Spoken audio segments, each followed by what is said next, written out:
njëri për këtyre rasteve është një djalë i cili ka lënë mësimin edhe në shkollë fillore. Domos ka arrit me kry shkollën fillore, pastaj kur ka ardhur në xhami ka ardhur aksidentalisht nëse mundna me thonë kështu, përmes shokëve se ka vedi kush e ka ngre zhag, edhe kur ka ardhur në xhami i ka pëlqyer atmosfera e xhamisë, ka qëndruar në xhami, e ka mësuar shkruajnë ato, mu më krijoi ke përshtypjen sigur ky ka ditë shkruan atë më herët dhe bose beb xhamia që pastaj ka shkuar ka marr shkollën, domethënë e ka kompletuar dhe pjesën që ka mbet.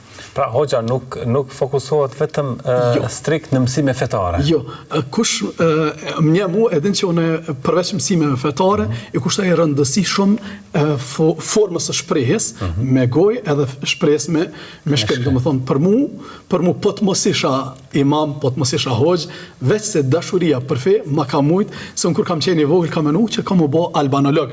Domethënë gjuhën shqipe e kam ndashtuar të veçantë, ndash pik dop, ndash diçka, edhe mendoj se duhet me xhelozin më të madhe, me fanatizmin më të madhen, me i përkushtu kokson. Hoxhallar po mësojnë arabisht.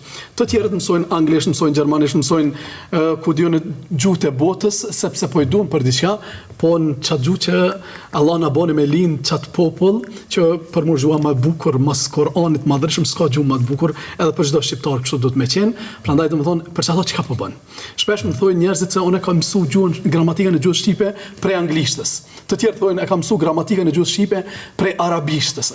E ku gjuha shqipe, më kupton. Unë mendoj se arsimtarët mësuesit kanë peshë të jashtëzakonshme në ndërtimin e një karakteri, një fëmijë ose një burrë ose një gruaje. Edhe tek mënyra se si flas. Absolutisht po. Normalisht.